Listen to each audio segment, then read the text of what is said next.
Video games. They come in all shapes and sizes, from more simplistic mobile games to much more complicated strategy games. Almost everybody can find something for them. But regardless of the genre a game is classified as, it still has so much potential.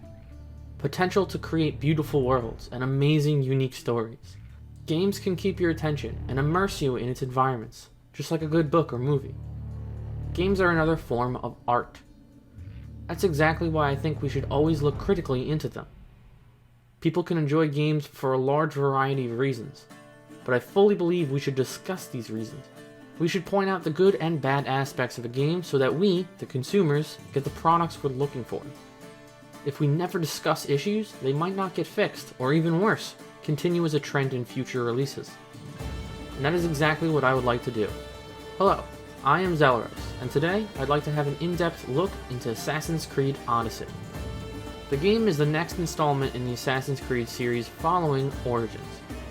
It isn't really a sequel, as it takes place prior to the events of Origins, but builds upon the systems that Origins set up. I did make a video talking about my personal experiences playing through Origins, and what I thought of the game overall. I really liked it, but that is the extent of my experience playing through the franchise as a whole. At least until Odyssey. I never played any of the games prior to Origins, and I won't be mentioning any of them as I discuss Odyssey. I will, however, be comparing the game to Origins in a limited capacity, as the game does build upon many of the gameplay systems, but only when directly relevant. The reason I wanted to say this is to let it be known I don't have any real emotional investment in the series as a whole. When the game was about to be released in 2018, I was excited to see how the game would expand upon the designs of specifically Origins, not the series. I intend to look at Odyssey for what it is. I want to discuss how the game stands on its own. Despite being a part of a series, each individual part should be able to hold itself up on its own merits. This is to ultimately make a conclusion on the game's quality, judging it solely on what the game itself provides and without personal bias. I will be splitting this up across multiple sections spanning across multiple videos.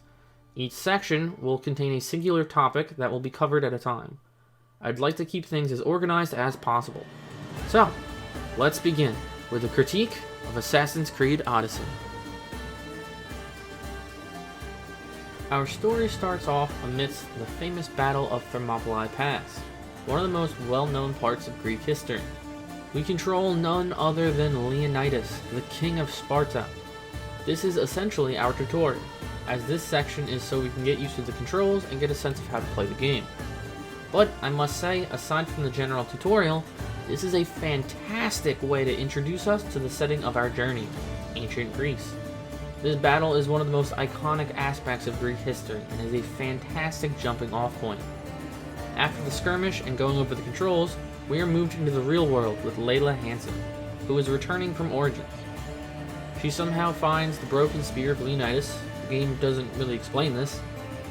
They aren't really required to, as there isn't anything saying she couldn't find it, but I just thought I should mention it. Layla ends up taking the spear to her fellow assassins. She thinks the spear, along with an Odyssey written by famous Greek philosopher Herodotus, will lead her to the ancient Isu artifacts.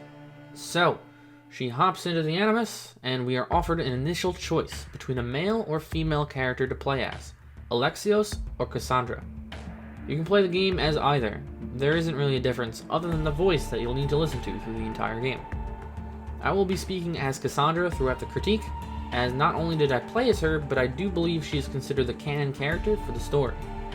We do get a unique choice here with an exploration mode, but I will be going over that in further detail in a different section. So, now we have chosen our character, we can start the official game. We get to take control of our character and find ourselves making a living as a mercenary on the island of Kefalonia. We are known as the Eagle Bearer, due to our trusty eagle Icarus. But it seems we are in trouble with a local group of bandits, due to our friends Marcos and Phoebe's antics. This is where we are introduced to a major part of the game, dialogue choices. Odyssey has a large amount of role-playing elements, which makes it stand out, at least compared to Origins. It is explained right away that throughout the game, we will be given many dialogue choices, which will have an impact on our progression through the game. I will be going over this in detail shortly, so keep it in mind. So we seem to be in a bit of trouble with these bandits led by the Cyclops. Marcos comes up with a plan to steal his obsidian eye and use it as leverage. This gives us a chance to get used to the game's mechanics. All seems to be going well until we meet a man named Elpinor. He hires us to leave Kefalonia and assassinate the Wolf of Sparta. But to do this, we must acquire a boat. In the process of defeating the Cyclops, we come into contact with Barnabas, who happens to have a boat. Since we save his life, he brings you in to captain his ship. A bit convenient that the one person who has exactly what we needed was being held by the Cyclops and thus letting us save him. But we didn't know he was there prior to challenging the Cyclops, so I suppose it just worked out in our favor. Anyway, we set out on our new journey and head to Megaris to look for this Wolf of Sparta. When we arrive, we make a startling discovery. The wolf is actually our father, Nikolaos. It seems Elpinor hired us to assassinate our father. Things are getting interesting. But before we can confront him, we must aid Sparta in taking control of the region from Athens. Greece is currently amidst the Peloponnesian War, and most of the regions are sided with either city-state. So, we must set out and weaken Athens' grip on the regions in a variety of ways. Once we weaken the area enough, we can partake in a conquest battle for control of the region. Once we succeed, we get to meet Nikolaos, and this is where things get weird. Our conversation goes as one would expect, and Cassandra's aim is answers. But remember at the beginning it said that we will be given dialogue options and have an impact on our progression? Our choices matter! And here we are given a major choice, to spare or kill Nikolaos. I chose to spare him, but that is when I start to notice something strange. Cassandra says she must leave immediately because the Spartans won't like what she's done. But they didn't actually do anything. We yelled at each other and then Nikolaos walked away. Why would I be at odds with anybody for that? Once we get back to our boat, we speak with Barnabas about what just happened. In the conversation, Cassandra says the last thing Nikolaos said to her was a warning about the snakes in the grass, and hold it right there. That's wrong. The last thing Nikolaos said to me was about regaining lost honor. But that's when I realized Cassandra's statement would be correct if I had chosen to kill Nikolaos. The game is trying to compensate for both choices, so technically they can continue with the story without changing the dialogue. The moments directly following my choice, the dialogue is showing that the choice did not matter. Regardless of my choice, the dialogue would play out exactly the same. But perhaps this is an isolated incident? Unfortunately, no. This is a trend that gets significantly worse as the game progresses. Before moving forward, I think it's important to make note of what the game's goal is: to make your own Odyssey. This is supposed to be a unique story, your story. A grand journey with choices that have a major impact on events and people. With this in mind, my choice immediately did not matter, going against the very purpose of the game. Even mere seconds after Cassandra saying the Spartans wouldn't like what she's done, running past a group of soldiers shows them as regular NPC enemies. They don't care. The game says they do, but contradicts it at the same time. Let's keep going then, shall we? We confront Elpinor and discover the Cult of Cosmos, a sect of the Order of Ancients that broke away.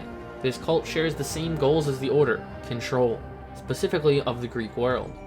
We use Elpinor's robe and mask to sneak into the meeting and gather information on the cult. Here, we find our brother, going by the name of Deimos, is one of the leaders of the cult. This is where we are introduced to the two main storylines of the game: your family and cult stories. Cassandra and Deimos, aka Alexios, were thrown from a mountain at the behest of the Spartan Oracle. However, they both survived. Cassandra escaped, but Alexios was stolen away by the cult and raised as a soldier. Both of us are members of a special and powerful bloodline. Essentially, this connects us to the special Isu race that came before humans and grants us additional abilities. Our broken Spear of Leonidas is an Isu artifact that gives us many different powers that I will go over in a future section. The cult wants to use Deimos' powers for their own desires. Our family storyline has us set out to find our long-lost mother while trying to stop Deimos. The cult storyline has us fighting against their influence through the Greek world. We meet a man named Herodotus who brings us to Athens to start our search. From here, we split off into 3 different areas to search for clues about our mother. In each area, we find a single clue, with all 3 leading us directly to our mother. Not a whole lot happens in these areas that relate to our main story, other than us meeting the famous Dr. Hippocrates. We will see him later, but I wanted to make note of our conversation with him because it's just odd. When talking to him, I chose a dialogue option and told him the reason why I was there, to find my mother. Directly after saying this, Hippocrates says he knows why I'm there. Like, no shit, Sherlock, I just fucking told you. This is such awkward dialogue. Oh wait, this is exactly the same as before. Hippocrates has to end up saying a specific thing so that we can continue on with our journey. Our choices can't get in the way of that, so the conversation is designed to get to the same point regardless of your decision. This is just like the conversation with Barnabas earlier. Continuing onward with the main story, we collect the clues and find our mother captained her own ship and changed her name to Phoenix, and settled down as the leader of the island of Naxos. Our mother is of course surprised we're alive. We help her settle some issues on the island. Marini ends up wanting us to return to Sparta, to reclaim our home and reunite our family. She wants us to defeat the cult and save Alexios. But before returning to Sparta, we have another task we need to attend to, and that's finding our biological father. This actually brings us to the now destroyed lost city of Atlantis, and opening up a 3rd main storyline. While out in the world, we will need to bring back artifacts to Atlantis. I will go into further detail on this storyline and the cultists later, but for now, let's continue with the family storyline. After this detour, we head off to Sparta and meet Marini outside our old childhood home. But people still remember our not-so-peaceful exit all those years ago, so we must redeem ourselves in the eyes of the 2 Spartan kings. The 3 tasks we have are to aid Spartan forces in Boeotia, winning a wreath in the Olympics, and aiding Arcadia. Let's take this one at a time, shall we? Starting with the least egregious, the Olympics. First off, I really felt like this was just shoved in here. The Olympics are no small event. It was very important to ancient Greece. So important that the factions of Sparta and Athens have a ceasefire of sorts in the area surrounding the event. Why was this not mentioned at all prior to this quest? Well, our task is just to get the guy here to compete. Oh, never mind. He just died. The guy falls into the water with not one, but several hungry sharks ready to rip him apart to shreds in an instant. What are the fucking odds? But now we need to compete instead, and oh boy, the event is so dull. All we do is fist fight a couple people with a weird side plot of a friend of ours getting poisoned. But the strangest part of the event is the judge, who has won previous events. The game makes note of this, making it seem very important. He's actually a member of the cult, and we deduce that without any evidence whatsoever. It just pops up on our screen that he's a cultist. I feel like that could have been done a bit better, but sure, why not? So after a couple fist fights, we can turn around and kill the guy right around the corner of the field where we compete. Then, at the final fight, nobody says anything. Nobody says that their famous champion judge who won several Olympics is missing or dead. It's like they suddenly stopped giving a shit right after telling me he's important. What the fuck is even happening at this rate? The game is starting to feel like it just makes shit happen because it wants it to, not because it narratively makes sense. So we win the wreath and we move on to Arcadia. Here we meet up with our mother to defeat the area's leader, the Archon. He's working for the cult, so we weaken the area to get access to him. This is the part of the game I initially realized the issue with the story and dialogue. It turns out he isn't willingly helping the cult, but rather they have his family hostage. So we get a choice, to spare or kill him. Now, I chose to spare him, and he agrees to help us. Except, he doesn't do jack shit.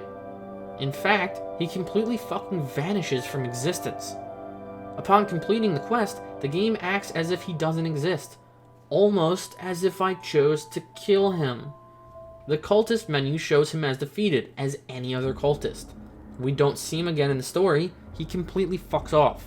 After completing the quest, there's no evidence of the choice you made. Regardless of what you chose, you end up in the same spot. And this is where I noticed this problem actually extends to outside the dialogue as well. Not only are your dialogue options irrelevant, but the effect on the world is non-existent. Important characters often get deleted from existence until they're needed again, so you can't go back and even talk to them, and the world itself is exactly the same. Once noticed, it completely shatters my immersion. But don't worry, I have plenty examples of this nonsense. We also need to reinforce Boeotia, and find the adopted son of Nicolaus, Stentor, leading the Spartans. Big surprise, the entire time I'm there, he treats me like I killed Nicolaus even though I didn't. He even tries to fight and kill me to avenge him. Then the guy actually shows up and Stentor is simply shocked, he's alive, and fucking walks away. No apology, no questions, no nothing. He fucks off. Amazing writing right here. Since we've completed the king's tasks, we return to Sparta. Here, we not just reclaim our family home, but one of the kings is outed as a cultist. Being a cultist has massive implications on corruption and loss of innocent life. However, this motherfucker is allowed to just leave? He is a king, no doubt with a wealth of sensitive knowledge on Sparta, and was proven to essentially be a traitor. How is he not killed on the spot? Instead, I have to run down the road and kill him moments later. Why is he not killed in or directly after the meeting? This doesn't make much sense. But we got our house back, I guess. So who cares? There isn't a dull moment though, as we have another task at hand, which is to help Sparta win another battle. How fun. This is where such a strange series of events occur. We get to the battle and our brother Deimos is there, and we clash in a big fight. After winning, a giant tree falls on him, because somebody lit the forest on fire, I suppose. This is where we are given a familiar choice, to kill or save Deimos. Don't get too caught up in it though, because regardless of what you choose, a fucking tree falls on you too. What was the actual point of giving me a dialogue option here? This is one of the dialogue options that interact with the endings you get, but it's so fucking forced. Randomly, after fighting Deimos, you get a fake dialogue option wherein the game immediately flips you off after you make it. And since a tree fell on us, we are knocked out, which allows the bad guys to take us hostage. Oh no! We are taken back to Athens, where Cleon, a leader of the city-state, is revealed as a cultist. We chat with Deimos for a bit, then Cleon sends in 2 unarmed guards to kill us. Pump the brakes. Let's look at that again. Unarmed guards? The fuck? Not only is that just plain stupid by itself, but Cleon is the military leader of Athens, and he decided not to give weapons to the wannabe hitmen? The fuck is this nonsense? Of course we kick their ass because they have no weapons and we are the main character. Then 2 friendly faces kick open the door and save us way too late, and we move on with the story. Yes, I was in prison for all of 12 seconds before I managed to escape. What was the point, you might ask? Well, I assume it was a way for us to discover Cleon was a cultist. And that's the only reason I can see this awkward sequence of events happening. We now conspire with all sorts of philosophers to destroy the public perception of Cleon. Instead of, just assassinating him. Oh wait, I just do that anyway. What a waste of time. Well, I guess we can go talk to our mom now. We go to visit the very mountain that we were thrown off. Atop the mountain, none other than Deimos is waiting for us. This is where you will get the ending of your main storyline, depending on a few choices that you made along the way. You can kill him outright, or he murders Marini and then you kill him, or you save him. I ended this playthrough saving Deimos. You are teleported to your house for another cutscene with all surviving family members, including Nicolaus and Stentor. And that concludes our main storyline. So I want to point out something that I hope you noticed while I took you through the story. It is incredibly linear. Now, linearity by itself is not a bad thing. I will always stand by that idea that it's not bad to have directions on where to go. However, I will argue that it is bad in this specific case. I mentioned earlier how the game intends to create a unique Odyssey for each player. A grand adventure that you create as you play the game. But this is directly contradicted at many times throughout the game. I already spoke about how our choices are immediately made irrelevant as the game provides the same outcome. This is largely in part due to the linearity of the story. You may have noticed as I traversed the story that it was constantly doing a task, immediately getting told where to go next, and then completing a task. A couple times we are given a checklist which lets us pick multiple places to go, but then it converges back into a singular objective. The developers have a story to tell, but it unfortunately took precedent over the player's choice. This is why choices become irrelevant, because things cannot divert away from their specific story. It is important to note, in a vacuum, I actually think the story is fair. It's a bit generic, but not bad. But the context of the game's mechanics need to be taken into account. The choices are meant to matter, but ultimately don't. Since choices are integrated into the story, it certainly drags the quality of the story down. It causes very strange dialogue, such as what we see with Hippocrates, or just straight up ignores events to push the narrative. This also causes another very significant issue, and that is the world. The world is very static. Your choices are not represented in the world. Now, this isn't necessarily required, but it is important when we consider the lack of impact from dialogue choices. Regardless of your progression in the story, the world remains exactly the same. Things don't change. A perfect example of this is when there's a plague running rampant through Athens. We show up and the city is in disarray. People are sick and even burning corpses in the street. A side quest even shows a bunch of bandits attacking people. However, the moment we finish the quest, the city goes back to exactly as it was before. There's absolutely no evidence that there were any issues to begin with. You can't really tell I ever even really did anything. This is most noticeable when completing main story quests. Those cutscenes at the end of the game involving your family, well, once you complete them, you are just plopped back into the world so you can continue playing the game. Unfortunately, since the world remains static, it's impossible to tell what even happened. You do get the survivors as a lieutenant on your ship, but they just stand there like any other NPCs, just reskinned. Once you complete the quest, you don't have any evidence in the world that anything happened. You can't go back and talk to the people you saved and get unique dialogue or quests. There just isn't anything there. I can show you before I completed the quest and afterward. And what's the difference? What did my choices do? Again, in a vacuum, these systems aren't necessarily bad, but in context, they really bring the story down. Although that's just with the family story, we also have the cultist storyline. Now, the cultist story is intertwined with the family story, having you defeat many cultists along your journey. But there are many cultists out and about that you just need to find yourself. A main motivation for doing so is that they all drop artifact fragments to upgrade your Spear of Leonidas. Otherwise, most of the cultists outside of the main story are essentially just random NPC mobs and don't hold much significance. Until you complete the entire list of cultists, and then you reveal the main cultist, the one behind it all. Turns out Aspasia has been the head cultist the entire time, right under our noses. We meet her back at the original cultist hideout we discovered. Before we talk to her though, we get a really awesome cutscene. It consists of all sorts of moments from Assassin's Creed cinematics, showing us the future that our Odyssey is leading to. This fight against the cult is just the beginning, but there must always be people to stand up against the cult and its allies. I think it's really awesome.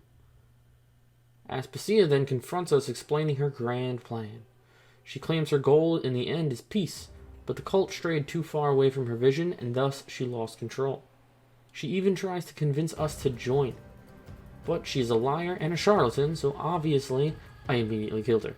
In the end, the cultists are a bit lackluster. They are heavily connected to your family story, but outside of that, they're just a bunch of NPCs that don't do anything. Other than the awesome cutscene, not a whole lot occurs with the cult. Worst part is, after defeating the whole cult, nothing happens. Just like the family storyline, you are simply plopped back into the world to keep running around. There isn't any evidence that you even defeated the cult. I have nothing to show for it. I ran around all of Greece, and I've pretty much just wasted my time. It's a real shame. We do have another part to talk about in the main game, and that's the Atlantis storyline.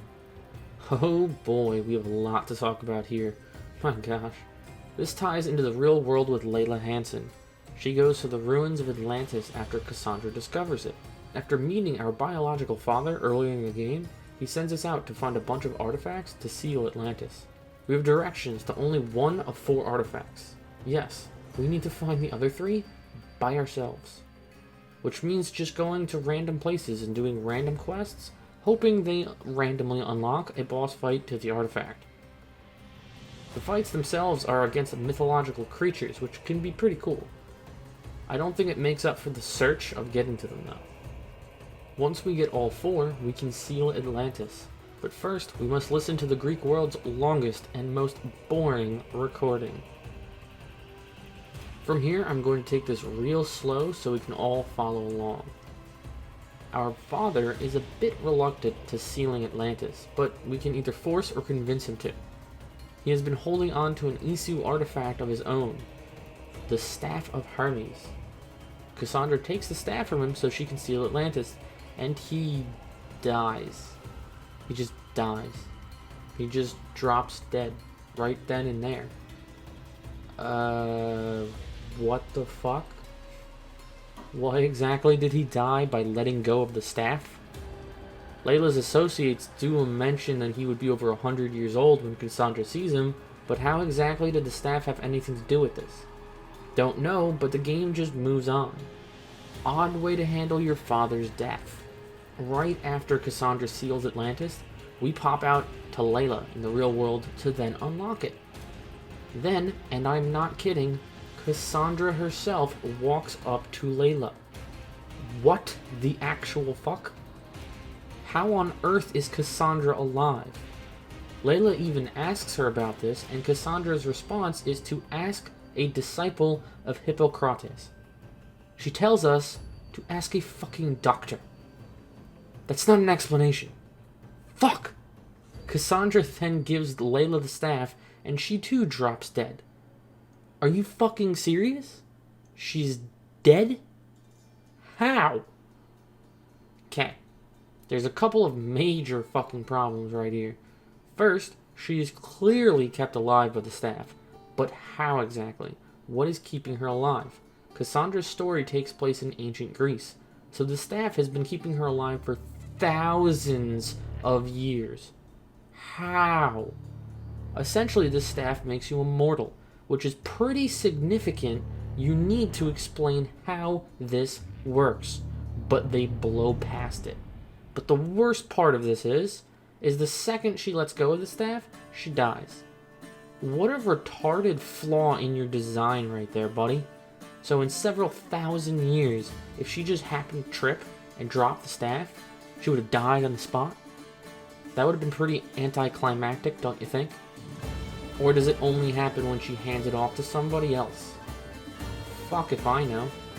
The second issue here is the implication of this scene. Now, I covered how choices don't really matter in the main game, but if that wasn't enough, this is the nail in the coffin. What a giant fuck you from the game. Basically, no matter what you do, what choices you make, who lived or died, you will 100% always end up right here in this spot and die. Holy fuck, and it only gets worse.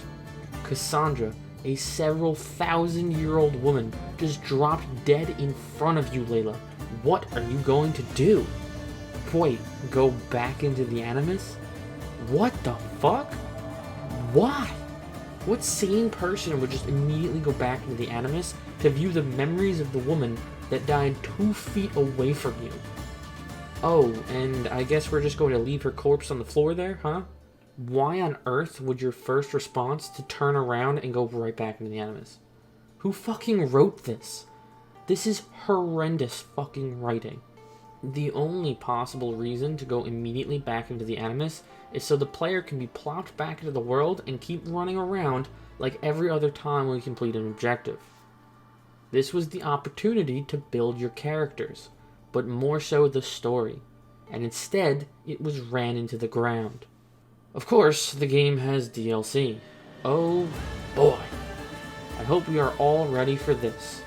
The 2 DLCs are split into 3 parts each, the first being the Legacy of the Hidden Blade.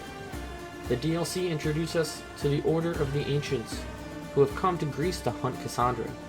The Order believes her bloodline is too dangerous and must be wiped out for peace to ever be possible. It is the reverse of the cult, who often worshipped the bloodline. We also meet up with Darius and his son Natakas. Darius is essentially the first assassin before the group was officially formed. They are both here to fight the Order, so of course we can team up. And you hunt the Order. That's pretty much it.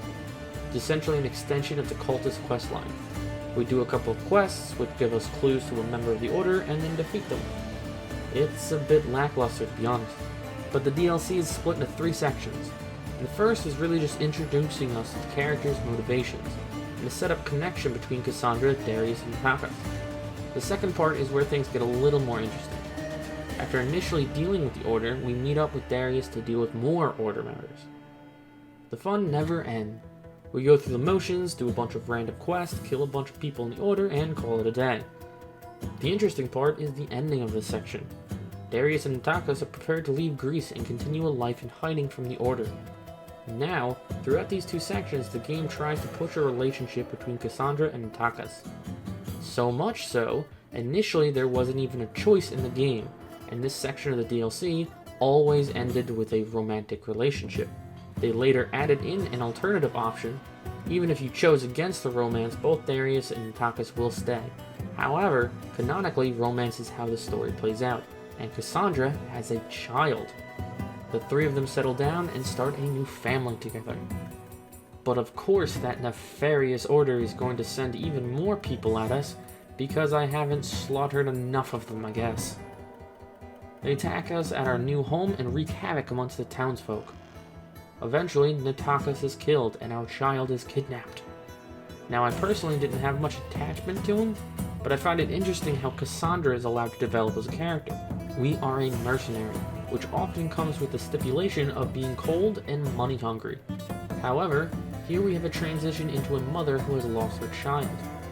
To see Cassandra get extremely angry at very simple things and constantly scream, almost as if she is in physical pain when she speaks, it's a nice bit of development for her character. I also appreciate the way Darius and Cassandra interact after Natakas' death. They both seemingly blame the other and only tolerate each other for the sake of the child. Their interaction is very fluid and comes off very natural. This doesn't seem like a whole lot to expect characters to act like real people when traumatic events happen to them, but with the extremely scripted responses throughout the game, this kind of writing stands out and it deserves recognition. Otherwise, the quests are very generic. Same thing as the other 2 sections. Do a bunch of quests to identify and defeat a bunch of ancients. During the process, Cassandra comes to the realization it is just too dangerous to keep her child. Darius has to take him into hiding to keep him safe. This is where we get an interesting cutscene. We see that Darius ends up in Egypt. How neat! Then we see a series of shots of the family line going down throughout the years. What a neat way to relate things to origins. Of course Cassandra's descendant is by... wait. What? Aya? Excuse the fuck out of me? Why on earth is it Aya? That means Aya is the descendant of Cassandra, and Aya has the blood of the Isu running through her. She is basically part god. But what did she do to deserve this? Origins follows Bayek. He is the founder of the Assassin's Brotherhood. He is the one we play as for the majority of the game. Who cares about any of his achievements, I guess, because Aya is the one with the actual power. The game is telling me Aya could potentially do anything Cassandra can do, like completely ignoring the effects of falling. The events of the DLC overall aren't anything special, but this ending, this is a giant middle finger to the previous game. Holy shit. It is amazing how quickly they turn a relatively regular story into a shit show. And that's it. That ends the Legacy of the Hidden Blade, which leads us into the next DLC, The Fate of Atlantis. It can't possibly get any worse than what has already happened, right? Right? Well, the DLC starts off with us going to an island and talking to Alethea, an Isu hologram thing that apparently communicates through the staff we got. 10 seconds into the conversation, we jump back out to Layla in the ruins of Atlantis. She walks up to a locked door and realizes she needs Cassandra's memories to find 3 symbols to unlock the door. So that was a complete waste of time. We could have just started out being told we needed to find the symbols, instead of jumping out to Layla. Anyway, as Cassandra, we run around to find the entrance to multiple tombs. Once we find them, we jump back out to Layla again, so she is the one to explore the tomb. Now, if Layla can physically learn things from Cassandra, like a location, why can't she also learn the symbols? Why does she physically need to be there? The game doesn't tell us. It doesn't make a whole lot of sense, and is a waste of time to have all these transition loading screens. Well, after the 3 tombs, Layla opens the big Atlantis door, and Alethea is there waiting. There are 3 trials that are mandatory for Layla, since she is super important because of the staff, or something like that. The game doesn't explain why Layla is so important, or why she needs to be the one to have the staff, or how the staff works, or anything for that matter. We just need to accept it, I guess. But Layla can't do the trials herself because reasons. Which gives us our narrative as to why we need to play as Cassandra. These trials are simulations of sort. They are fabricated by Alethea to test people. So right away we are kind of reminded that your choices are irrelevant. The people you meet, the choices you make, everything is fake. Yet again, this is bad because the game acts like they do matter. Then the doctor lady shows up out of nowhere. She was introduced earlier in the game, but I can't be bothered to call her by her real name because that's how important she is. Our first destination is Elysium, essentially Greek heaven. And so, we, as Cassandra, are transported there to immediately be attacked by guards. Okay, good talk. After killing the guards, Hermes, the creator of your staff, approaches. I appreciate the attempt to bring Greek mythology into the game and basing the DLC around it. The grand stories of legend are actually that of Isu. Unfortunately, other than the concept, not a whole lot is done with the immense amount of potential in the mythology. Hermes tells us about Persephone, the master of this realm. She is the wife of Hades, making her the queen of the underworld. She attacked us because we randomly showed up. Instead of questioning us, she attacks us. So obviously, she is a great person. But this is where multiple plot lines are rapidly established. The first of which is the rebellion, led by a man named Adonis. He wishes to escape Elysium to visit Aphrodite, the goddess of love. Okay? But Persephone also needs help stopping the rebellion. But Persephone's friend actually wants to sabotage her. But we also need to help Hermes to unlock the staff potential. Jeez. And you have to do all 4 of these stories simultaneously. It is incredibly strange that we were forced to play both sides of the conflict, having to do all the quests in the area. This is the perfect storyline to make your choices have some sort of impact. You could have had a system where we either fortified Persephone or overthrew her, or even sabotaged both sides from Persephone's friend. So much potential, all of it squandered. No matter what you do, you end up in the same spot. One second you're helping Persephone, the next you're working against her. What a fucking joke of a story. Once you do all 4 quest lines and weaken Persephone's control of all of the regions, we confront the queen herself. There is a conquest battle for some reason. Hermes confronts us, but he is thrown off a cliff. Somehow. Apparently Persephone and the Isu in general have magic powers. Fuck if I know how any of this works, because why would the game explain anything to us? Okay, well, Persephone then throws us down a giant hole, into Cerberus's pit. Yep, we are put up against the legendary beast Cerberus. Or so we think, because it's all cut short. We are ripped back out to Layla, where Templar forces have found us. We are on the cusp of unlocking the legendary lost city of Atlantis, and they send only a handful of worthless grunts, instead of sending an army to secure such an important location, of course. So, Layla fights them off, and our doctor lady stops us from killing a bad guy. She claims that we are not murderers. I'm sorry, but what the actual fuck are you talking about? First off, you were literally called assassins. You fucking banana. Secondly, these men were here to kill you. Third, These men are after the secrets of motherfucking Atlantis. We are most certainly justified. But Layla taunts the guy and lets him go. She lets him go. My God. Isn't that the opposite of what you're supposed to do?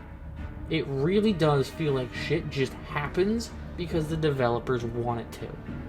The doctor lady says she needs to repair the Animus to let us back into the simulation. But Layla says she will use the Animus to view Greece for a bit instead. If we can use the Animus for Greece, why can't we view the simulations exactly? I don't know, but they needed to find some reason to separate us in between DLC releases. Once ready, we go back into the Animus to start right where we left off, at Cerberus. We beat him, take the Isu artifact off the body, and move onward into the underworld. This is where we meet Hades. Hades is a bit pissed off that we killed Cerberus and claims we need to find him new guardians for his 4 gateways to the underworld. But this is the land of the dead. So instead of just doing the job, we first need to collect a full set of armor that lets us traverse select spots that would otherwise be blocked off.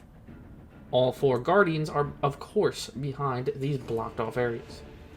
This is the underworld though, so of course we will be running into people from our past. Many named individuals, like Elpinor and other cultists, are here in the underworld. Seeing as this is where the dead are supposed to go, it does make sense that we would run into some people that we defeated before, but the sheer amount of people we bump into that we already know is a bit much. It comes off as a bit lazy when there are this many recycled characters. Even more so when they do very little, like the Monger. He's nothing more than a fight in a cave. Replace him with anybody and it wouldn't make a difference. Seeing as this is the underworld, they aren't contained to the Peloponnesian War era. I mean, there are ancient heroes like Hercules, but they're delegated to a single quick fight with almost no dialogue. So much squandered potential. Regardless, that's pretty much our purpose in the DLC. Just get a bunch of guards for a bunch of gates. Big whoop. Cassandra is still looking to improve her control of the staff. We find a few Keeper's insights, like we do in Elysium, but aside from these insights, we don't do anything in either 2 DLCs to actually improve ourselves. Alright, I guess. After getting our guardians, we confront Hades, who tells us we are the 5th guardian, and we are going to serve him. This is also followed up by a section of god-awful dialogue where Hades curses at us. It sounds horrendous, and is followed up by a boss fight. I will say, out of the bosses in the game, I feel Hades stands out. He actually has mechanics that are more than just a smash or a wide swing. He creates multiple types of orbs, flies through the air, on top of combo attacks with his axe. Right as we beat him, we are taken out of the Animus by Doctor Lady again. Layla is a bit upset, and then they get into an argument. The Doctor Lady gives Layla an ultimatum: the staff or her. She claims the bleeding effect, which is a side effect of the Animus that messes with the user's head, is doing exactly that, messing with her head. Layla chooses the spear and tries to take it from her. Oh boy, after giving Layla a choice, the Doctor just doesn't give up the spear. Okay.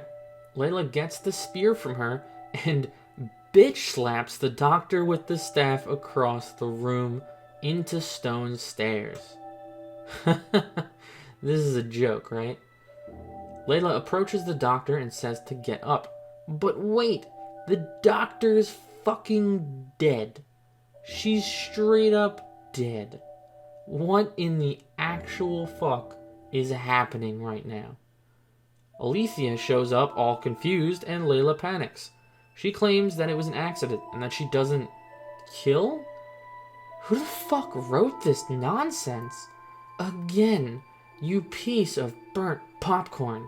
You are part of an organization called the Assassins. Also, you don't kill? Layla?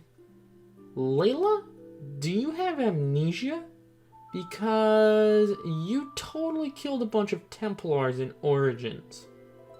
But I guess those don't count, because that goes against the narrative the developers are trying to push right now.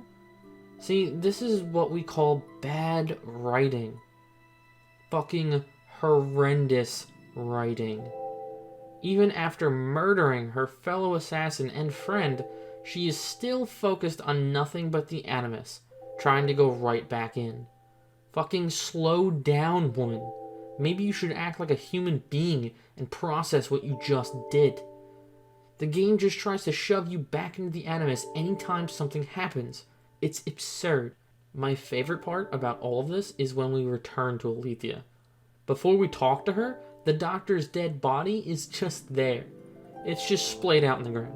What a joke. Alethea, of course, lets us into the third part of the DLC, despite just murdering someone for no reason. This takes us back to Cassandra, where Poseidon interrupts our fight with Hades to bring us to Atlantis. That's right, 3 separate parts of the DLC, and only one of them involves Atlantis, despite being called the Fate of Atlantis.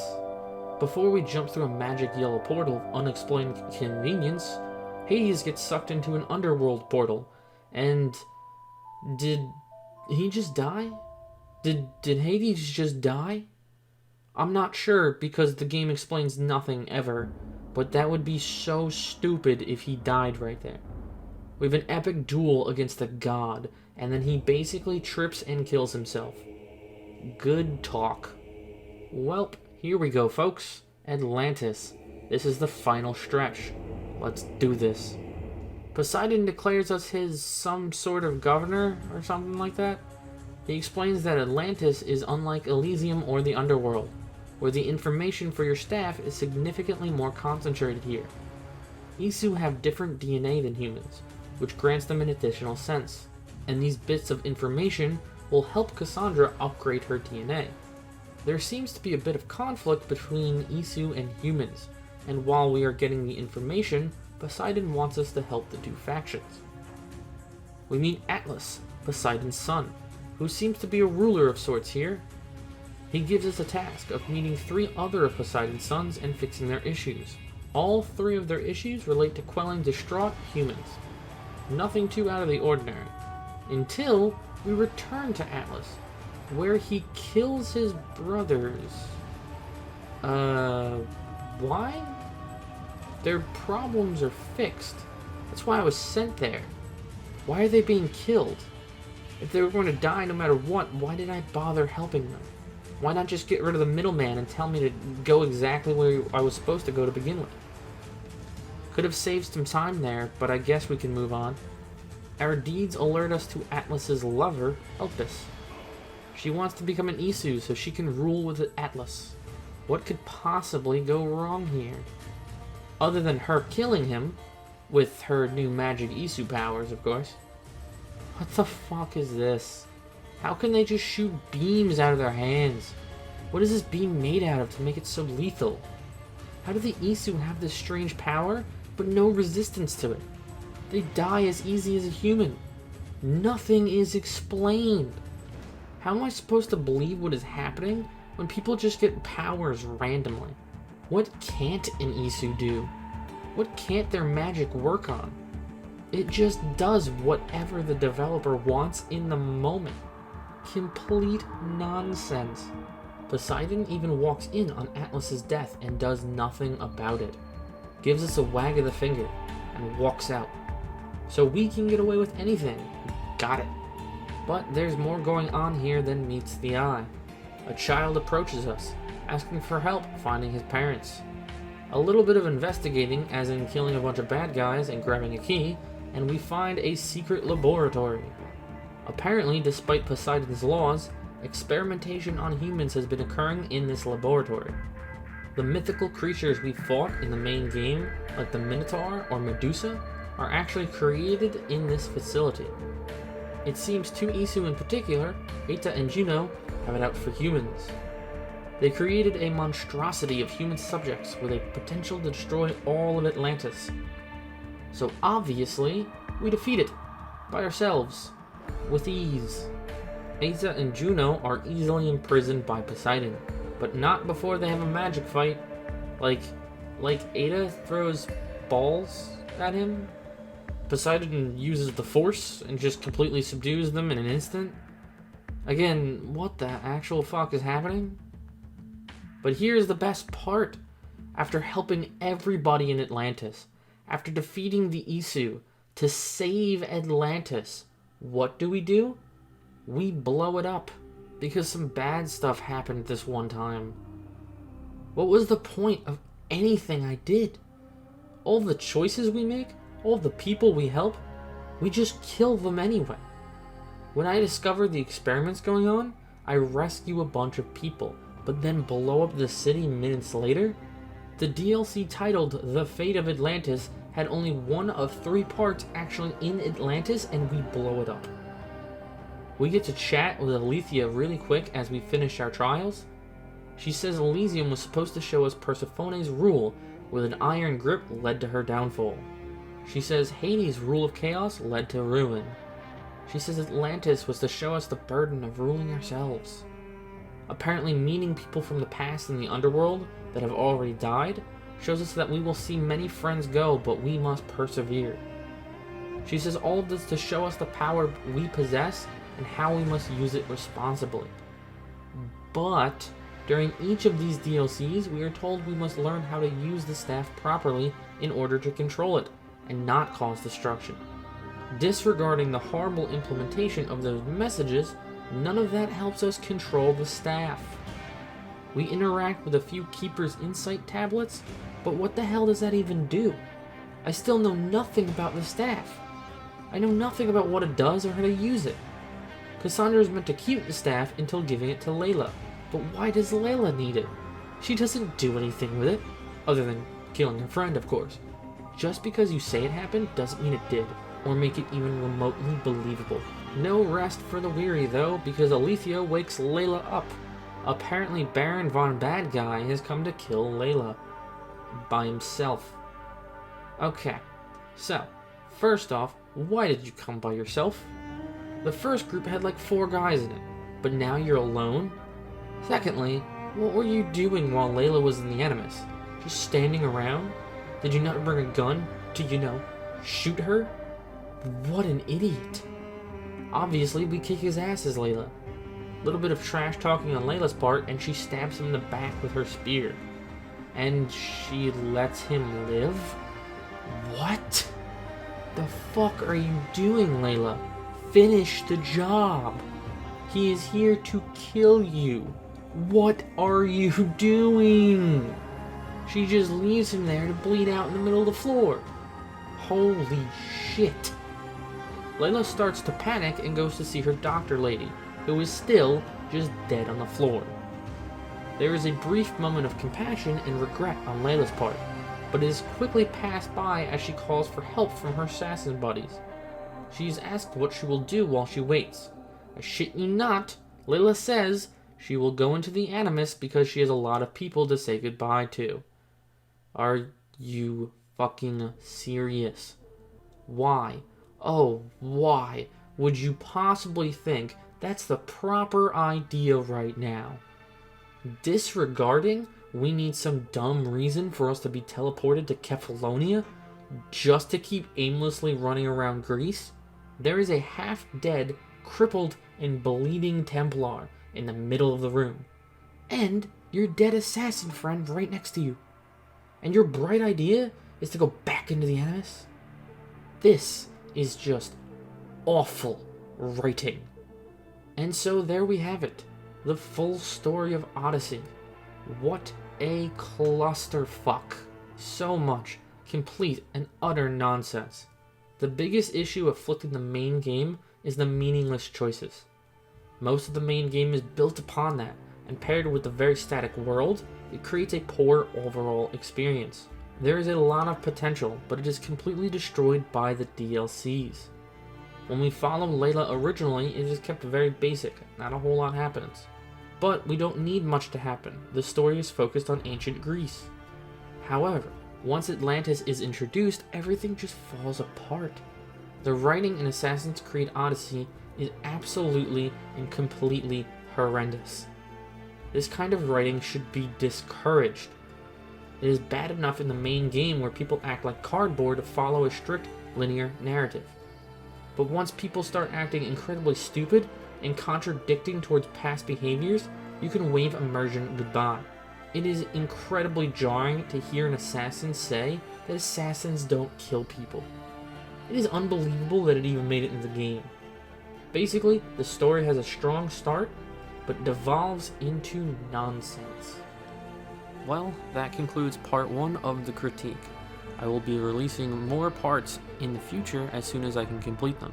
They do take quite a long time to make. But that's it for today. Thank you for watching, and I'll see you next time.